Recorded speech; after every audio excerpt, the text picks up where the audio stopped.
Hey physics, this is Mr. Husband. We're going to take a look at magnetism for the next few days. So I bet a lot of us know a lot about magnets. When we were little kids, there's tons of toys. There's horseshoe magnets, there's bar magnets, never mind all the trains that you might have used that connect one car to another using magnets. I don't know if real trains use that. I think they use physical couplers. But the idea is that a lot of little kids play with toys with magnets. Where else can you find magnets? Magnets are in motors. Magnets are in generators. Magnets are used throughout industry for so many uses. And even your refrigerator door closes with a magnetic latch. So let's take a look at how they work, because a lot of people think they know north and south, and that's kind of the extent that they know, right? Magnets can attract and repel.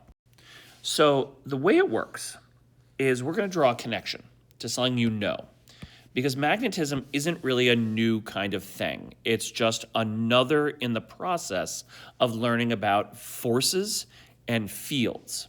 So magnetism is just a new kind of vector field. So in the fall, sometime around October, November, we started to look at gravity. And what causes gravity? Well, every single mass creates a gravity field. And if you were to depict that, you would say, well, here's a big mass, Earth, and the gravity field for our planet is radial, and it always points inward. And why is that important? Well, that shape or that vector field tells us which direction we're going to feel the gravity force. And if it weren't for gravity, our recent heroes that just returned from the Artemis mission would have not been able to leave Earth, get to the moon, orbit the moon, and come back. So what does the gravity field do? Well, I wrote over it a little tiny bit. Let me get rid of that arrow. That gravity field essentially is the cause of the forces that we feel. So we know that gravity is a force. It pulls us inward. But the field causes a small mass. So say a person is in free fall and they're moving really fast. Well, what causes that force is the gravity field. And what direction is that force? Well, it goes in the same direction as the gravity field. So every mass, and we're talking about significant masses, right, create gravity fields. And then gravity fields exert forces on other masses. Do you see how it's like a word circle? Mass creates gravity. Gravity exerts force on mass. And it's better to write that in maybe a sentence or a bullet, right? Mass creates G, or a gravity field, and then the G causes other masses to be pulled. Some people may not quite understand the circle nature, but it's really a kind of a conceptual wheel. Mass creates gravity. Gravity exerts force on mass. And we saw another one about a month ago, and that was electric charge. Let me grab my pen, and I need a slightly smaller pencil.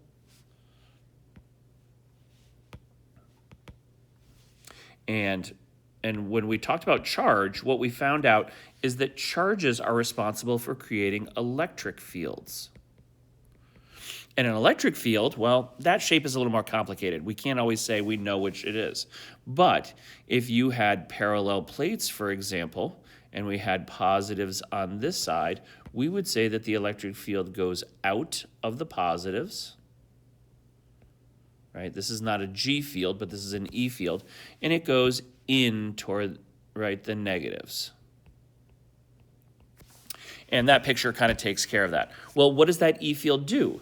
It means that if you put a small test charge in that area, like if you put a small positive inside that field, it would get pushed, and that would be the electric force. So instead of it being the force of gravity like it was up here, it's now the electric force. But notice you need a field to exert a force on charges. And it can be any charge creating an electric field. Pretty basic, right?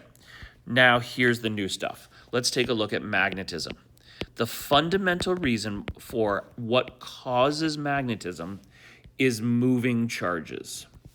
And what do you mean moving charges? Well, electricity is one of them, right?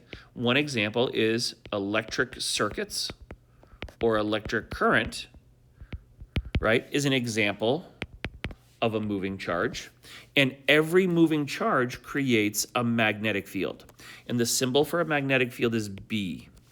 Yeah, that one doesn't make sense, right? E field for electric field makes sense, but a B field for magnetism. So B field stands for a magnetic field. And what do magnetic fields do? You might say, well, they push on, pull on other magnets. But what they push on or create a force on is actually other moving charges. So do you see how in every single case there is some property at the top that creates a field, and then every field creates a force on that same property that we described, whether it was mass, charge, or in this case, it's a moving charge. So what would be a good example of this, of a moving charge creating a magnetic field? Well, down the road, we're going to find out that electric charges moving in wires, right? Electrons moving in this wire, if they have a current, the magnetic field around this wire is a circle. It wraps around the wire. And so it's a little hard to draw, so these are semicircles, and that's the magnetic field. I bet you know that our planet has a magnetic field, right? Our whole Earth, not just has a gravity field, but it has a magnetic field.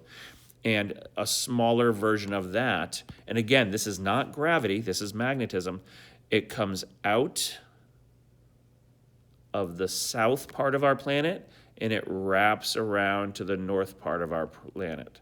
So, right, the equator being somewhere in the middle. So this is the B field of Earth.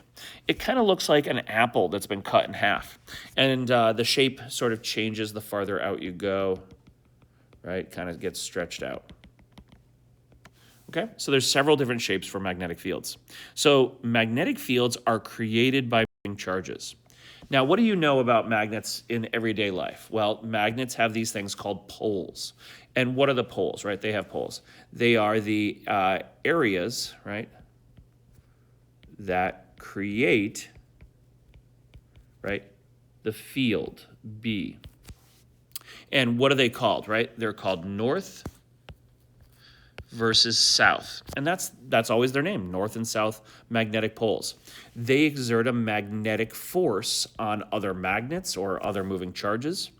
And they, they surround the magnet. And this field or magnetic field is measured in a new unit. You know, there's always new units in physics. They're hard to keep track of. This one is a name that we hear in 21st century culture because of the car company. Maybe you've heard of the scientist Nikola Tesla, but a magnetic field is measured in Teslas. Why? Because Nikola Tesla used permanent magnets in a lot of his electrical generators.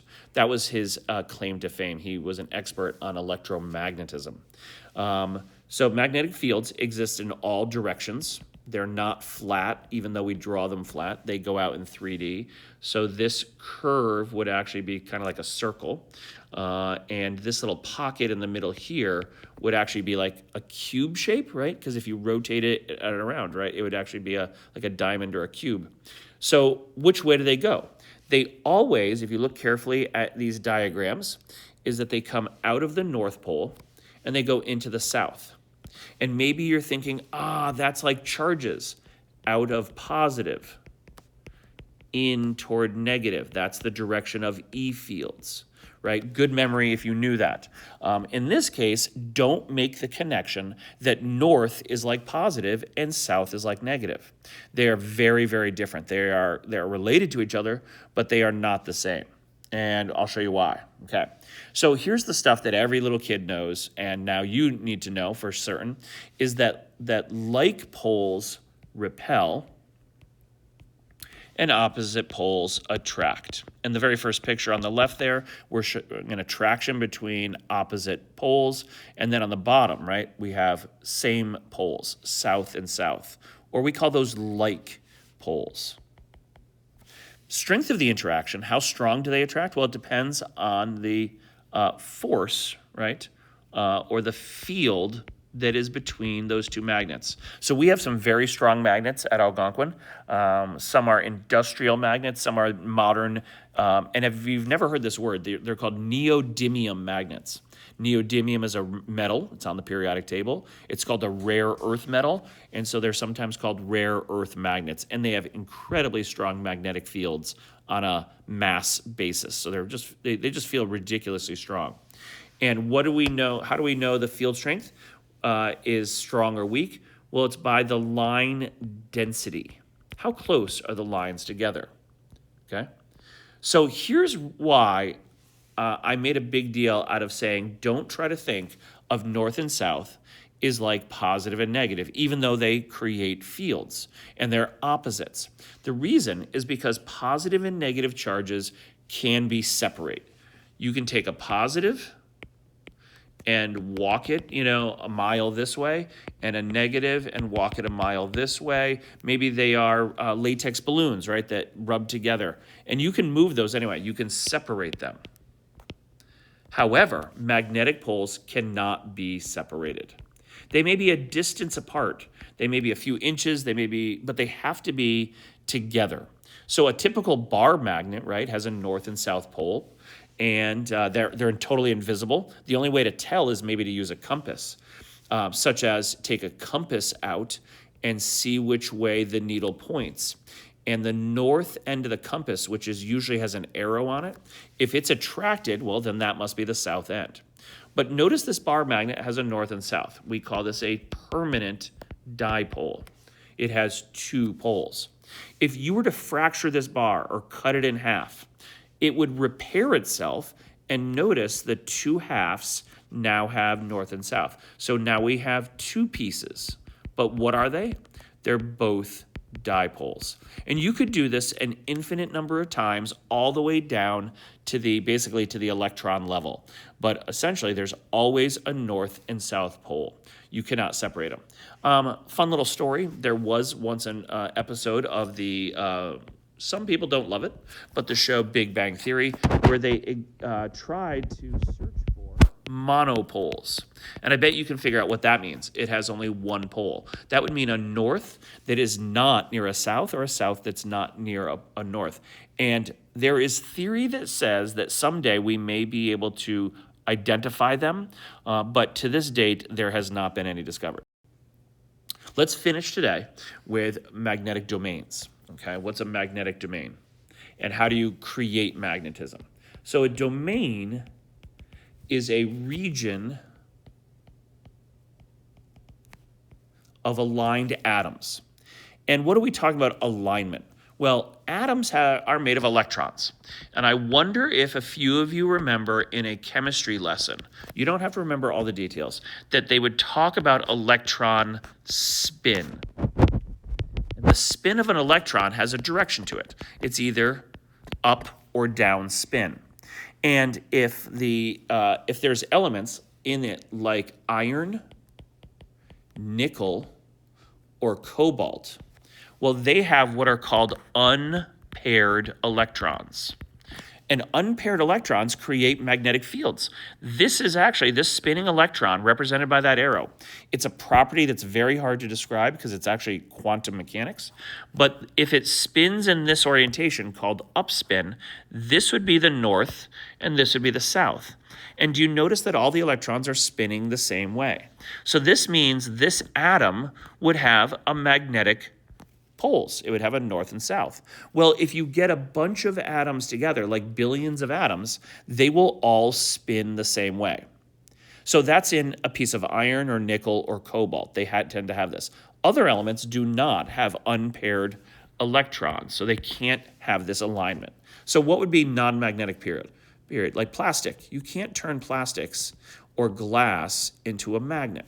But you can with a magnetic material. So you say, so that means every piece of iron is a magnet. And if you look closely, that's not supported. Because do you notice how if you find regions, maybe you pick this region and this region, even though they're a little ways away from each other, their spins are canceling out. So that means they have kind of like their magnetic poles are canceling. Where else do you see some canceling? This one and this one cancel out. And they may not cancel out perfectly. If you try to hunt for all of the places they cancel, you won't find them. But this material could be turned into a magnet. So the domains, within a domain, there's always alignment, but overall, they're not aligned. Now, here comes a piece of iron, right? Or nickel or cobalt. Iron by far is the best. And this is what happens when you have a bar magnet. Even though the shape may not be a bar, you have all domains aligned. Not just within the domain, but between the domains. All domains align. And what you get is you get a north and south. Here on the second one, there's no dominant north and south. But in this guy, domains explain why some pieces of iron can be magnets, and then sometimes they're not. So if it's magnetic, I wonder if there's a process also for demagnetizing. And yeah, if you take this north and south that's pictured on the right, with all the domains lined up, if you were to shuffle those domains, if you were to like shake them, and literally one way to do that would be to drop it. If you drop a magnet, you'll damage it. It will become less magnetic because it's like silverware in a drawer. If you pulled out a drawer full of silverware and dropped it, all of the silverware would be chaotically, bounce around on the floor. It would not be aligned in their little silverware holders if that's how your family has your silverware drawer. Another way to do it would be to heat it or to has electricity run through it. All of those would cause the electrons to change their alignment, maybe to become random. So demagnetizing causes the domains to lose their alignment. Not within the domain, but between neighboring domains. So that's a little introduction to what magnetism is all about. It's created by the poles create the fields create the force, and this really probably unknown until now phenomenon called the magnetic domain is what explains why pieces of iron can become magnets or they sometimes are not. A bunch of nails in a box are not magnets, but a strong bar magnet does. Okay, quick review. Could you show me the direction that a compass needle would point? Remember, a compass needle is itself a north and south compass. So if this was a compass and it was free floating, the north would be attracted in, right? Compasses point in one direction. Maybe you didn't know that. And always point the north end of your compass toward the south magnetic pole. This north end, oops, that's wrong, right? They would point out of the north, right? Because there's no reason for north to be attracted. So each of these arrows is itself a tiny north-south. So which way would it go over here? Away from north, right? Because north would repel north. And what you might notice is you get a pattern. It comes out of north and goes into south. Goes out of north and goes into south. And that's exactly the shape of the magnetic field lines. North to south, north to south. Okay? North to north, well, they would form this shape. They would come out of north, but they can't cross. Remember some of the field lines? So here's an attraction. Here's a repulsion, right? And then south to south. Well, south would go in, and there's not a lot of room there. So do your best to show the gap that's in the middle, the hole, where there's no magnetic field, or between north and south, where there's a strong magnetic field. Thanks for watching.